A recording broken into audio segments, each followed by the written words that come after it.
Good evening, COMS 108. I hope you're staying well through the COVID-19 crisis and practicing proper social distancing and things of that nature. Today, I wanted to come to you to share one of my passions, baseball. If you've ever played catch with one of your parents or siblings, or even watched a game of baseball on the television, then baseball has had some kind of impact on your life.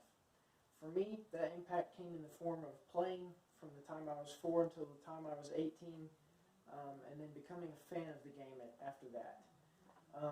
Today, however, I want to focus specifically on the introduction of the designated hitter into Major League Baseball.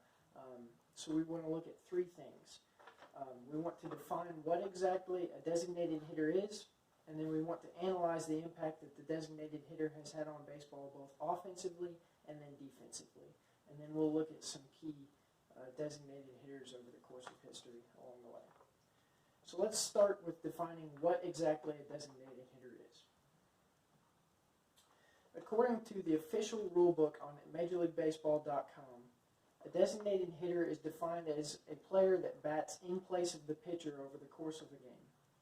So for many, this comes in the form of introducing a better player into that lineup, as his pitchers have historically been poor batters. So this rule was adopted by the American League Association of Major League Baseball with the hopes that it would generate more offensive production as well as increase attendance of fans. And this rule was adopted by them in 1973. No such rule has been adopted by the National League currently, but many critics of baseball hope that such is in the works in the future. Usage of the designated hitter is determined by which team is the home team. If the American League team is the home team, then they can choose to use a designated hitter if they want to. If a National League team is the home team, then no designated hitter may be used over the course of the game because they do not have such a rule. So now that we have looked at what exactly a designated hitter is, let's analyze some of the positive or negative impacts, both offensively and defensively, of the designated hitter. So I pulled my information from a book chapter named Baseball Then and Now, and this came from a book titled Baseball's Pivotal Era, 1945 to 1951. In that article, it explained that the goal of a designated hitter is truly to put a better player at the plate.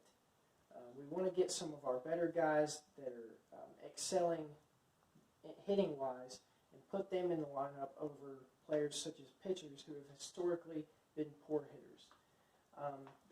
The introduction of this rule has also led to an easier situation with teams in combating the barrage of pitchers that we face in the game today. Oftentimes you will see 3 to 4 pitchers over the course of a 9-inning game, and these pitchers are refreshed. They all have different pitching styles, pitching velocities, things of that nature. So the goal of a designated hitter is ultimately to put a player in the position that can better adapt to these changes and produce offensively. This study from this article also explained that the introduction of the designated hitter produced more offense and more home runs, and we have some home run totals here to prove that.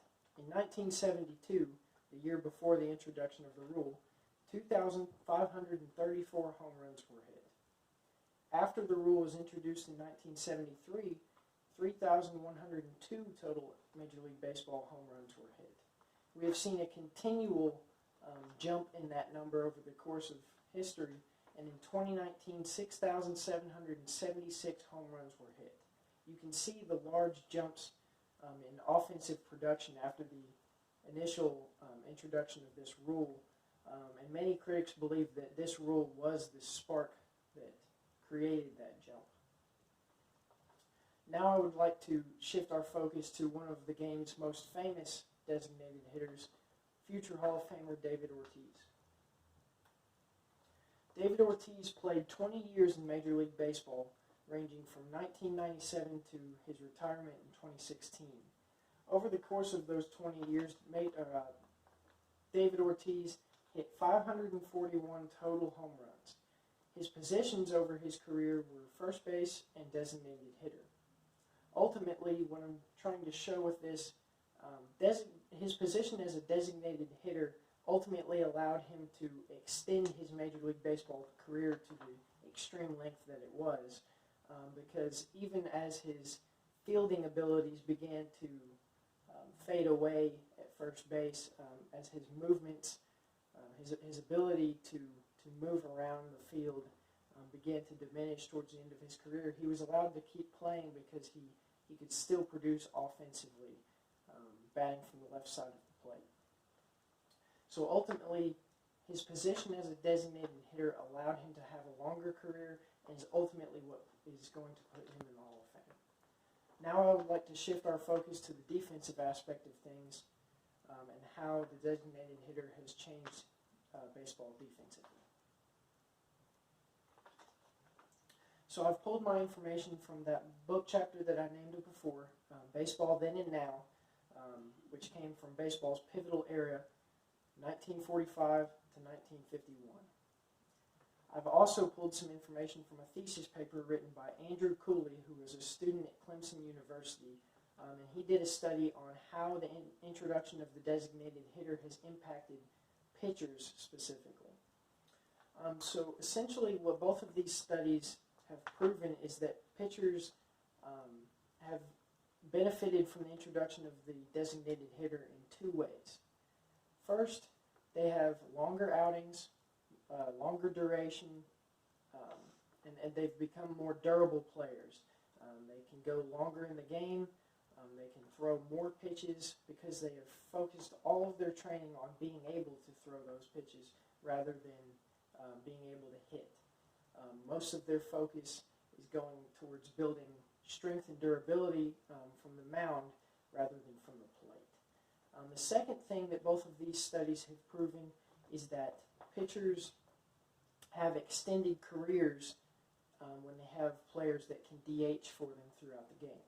So if they're not training to be able to bat, or if they're not taking pitches to the rib cage or things like that, then they're going to stay healthier, they're going to be able to take better care of their arms, and they're ultimately going to have longer careers.